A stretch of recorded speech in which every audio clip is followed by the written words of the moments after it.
we will be presenting our evidence for recommended tools for the solution of problem situations. The team is formed by David Arturo Martinez Moraira, Jose Pablo Santos Quiroga, and me, Danny Xiaoyong Wu. Evidence 2, uh, applied parallel programming. Python is unique because it is highly flexible and a parallel language. It is used in almost every aspect of software programming. Primarily, uh, it has some libraries such as NumPy and Pandas that enhance its functionality in data analytics, AI, and web development. Unlike some other languages, such as C++ and Java, Python allows for multiple coding styles based on the paradigm models such as procedural, functional, and object-oriented, which is OOP. This is because it will enable a number of approaches to be available to the developers, and only the best approach that fits a particular problem or even a certain set of problems that will be implemented.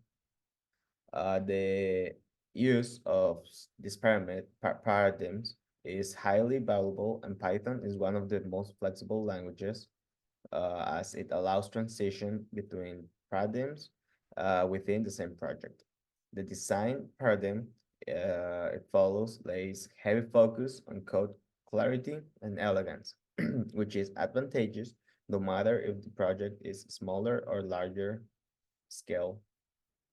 Furthermore, there are a lot of users constantly attracting to the programming language, which gives a lot of documented tutorials and support.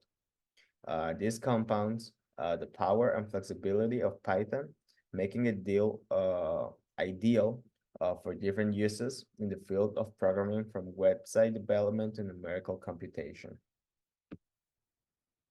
Since Python is a multi-purpose language, we could combine different programming paradigms to solve different types of problems. Most of the logic was done procedurally. However, we use functions to do repetitive tasks, and we use objects like counter. Hello, my name is Jose Pablo Santos, and I'm going to explain the different libraries that we used to implement our solutions.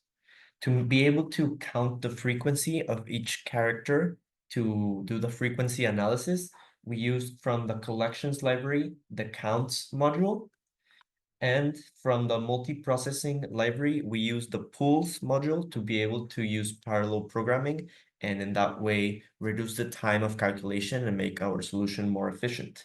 To test the effectiveness of this multiprocessing, we use the time library.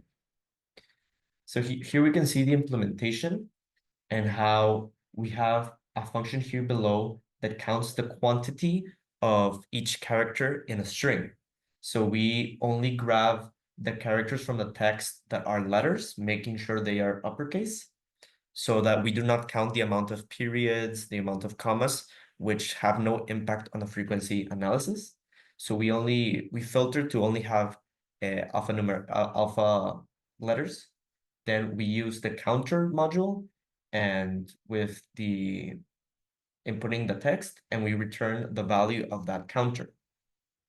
To make it a multi-process solution, we create pools running n cores. So the amount of cores is the amount of processes that will be run. And we equate to the results value a map of the function here below, the char count, and each chunk, the list of chunks that we have to process. So it maps it, and for each chunk, it returns the counter. So here in results, we have a list of all of the counters, and then we make a final counter and update it with each result until we have the sum of all of the frequency analysis, and that way we can begin our process to decipher. Thank you. Now we're going to be talking about some of the libraries we use in our code. Okay. one of the libraries we use in our code is the library time, which just helps us measure the execution time in our code. You just simply have to define a variable at the start of your code, calling the function time.perfCounter, which just basically records the time at that moment. In to complete this, you just have to define another variable at the end of your code, once again calling the function time.perfCounter, which also records the time at that moment, and you just have to subtract the start time to the finishing time, and you get the total execution time of your code. As you can see there, we subtract finish and start, and we get the total execution amount of time, which will be 0.04 seconds in total. As for the matplotlib library, we just simply create two arrays, one which contains the execution time of each core, and the X data, which will be just the amount of cores we use at that moment. Now we just have to plot the graph using the BO/style, which is basically changes how you see the line in the graph. And just add labels to our graph to make it more clear, and just graph it with plot.show. With that being said, we utilize matplotlib to graph our different test cases. In the first test case, we can see that all the functions running in parallel, it starts decreasing the time as we increase the amount of cores we use each time.